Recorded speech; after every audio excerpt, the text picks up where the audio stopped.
you are taking those type of experiences into account to make sure that we're being more equitable in the way that we're distributing information. And so it's one of the reasons why we measure readability across all of the services and programs and information sites that we support. And as part of that, we created what we call the content design principles. And actually, one of our team members is on another presentation right now, walking through these principles. Happy to share them afterward. But it really gives departments and programs a more practical way to think about the content and the information that they're presenting to the public. Respond to what users need and iterate rapidly. So I continue to that, like you have to create feedback loops to be able to kind of gauge whether people are getting what they need or not. And so our team has developed code and standards and services to be able to capture that feedback and visualize it. And we look at it on a regular basis. We have surveys. We have something that we call per page feedback.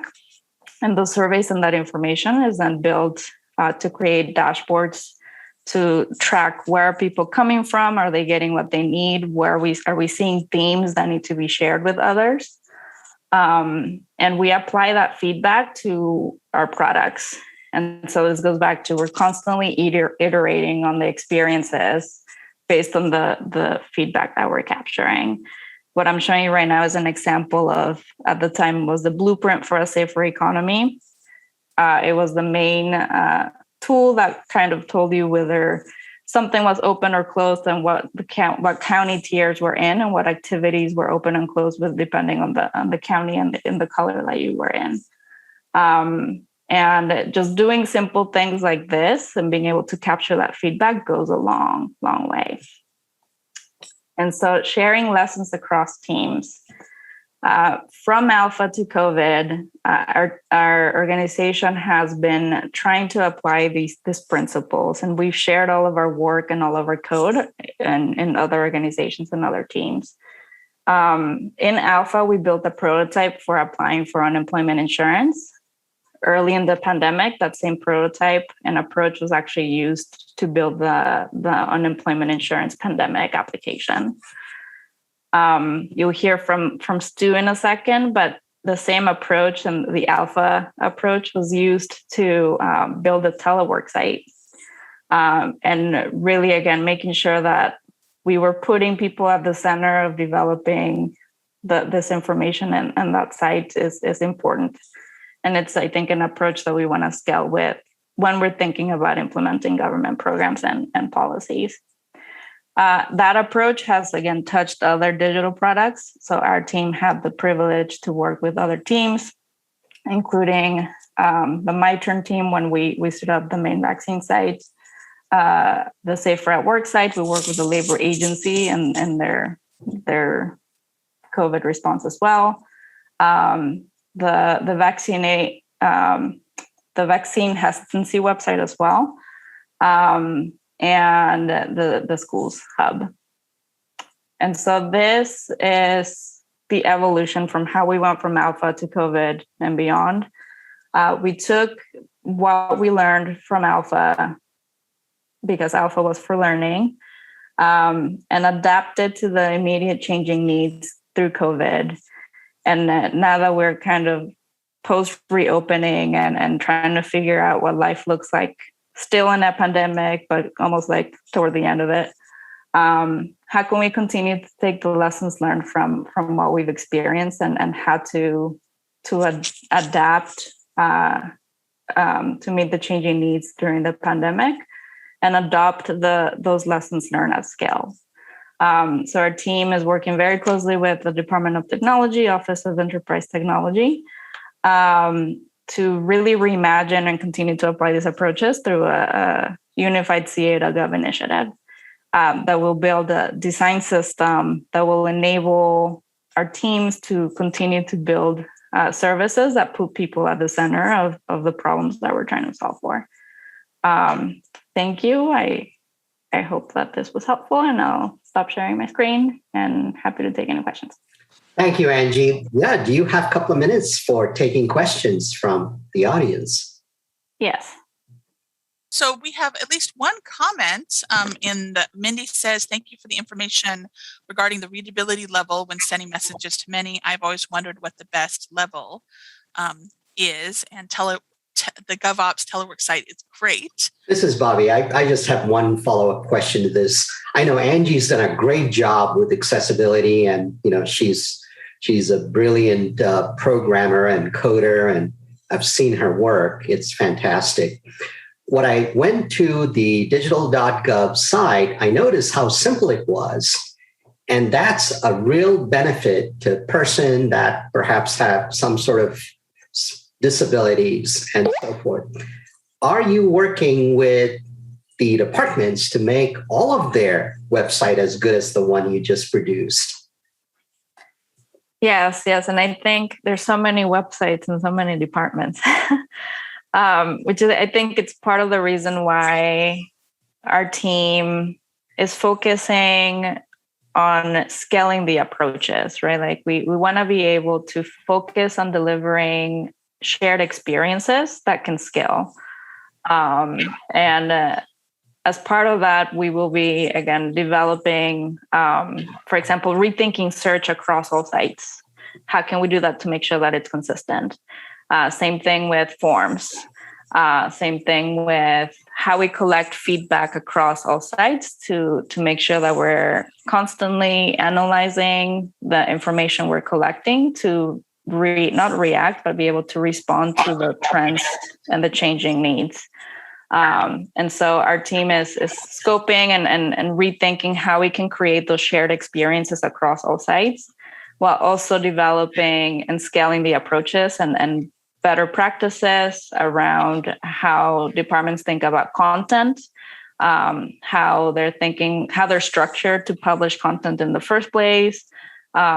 Is there, if not a dedicated researcher on your team, which most departments won't have that, is there at least someone within your organization that is paying attention to these things, that is empowered to make those changes and work with the different program folks, IT and others to elevate the issues before they become issues, so that they're addressed in time, and that we continue to have a trusting or keep and enhance a trusting relationship with the people of California who are trying to access information and services. So Angie, we have a couple of comments that have questions that have come up. Kelly asks, is there an automated program that evaluates the reading level of info prior to putting it on a website?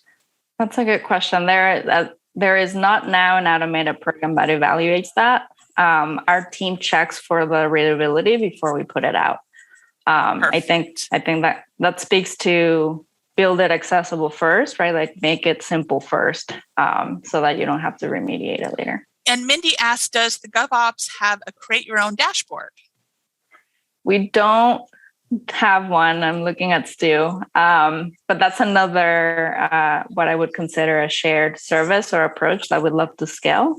The way in which we've designed the dashboards for COVID-19 is something that we'd love to kind of replicate to make sure that they're accessible and work with other organizations that are interested in building dashboards that are accessible and simple. Yeah, that's great. Yes. And Kelly, I'm actually going to jump off of Kelly's question as well, because she says, do you have resources for how to develop training materials for staff? And I want to jump on that question as well, because this is Susan Turnquist, Angie. I'm a fan. We've talked in the past. Yes. And I work in IT as well. And one of the big thoughts that I came up watching your wonderful presentation, first of all, it's the first time I've seen the presentation, which was a surprise considering I really follow your work.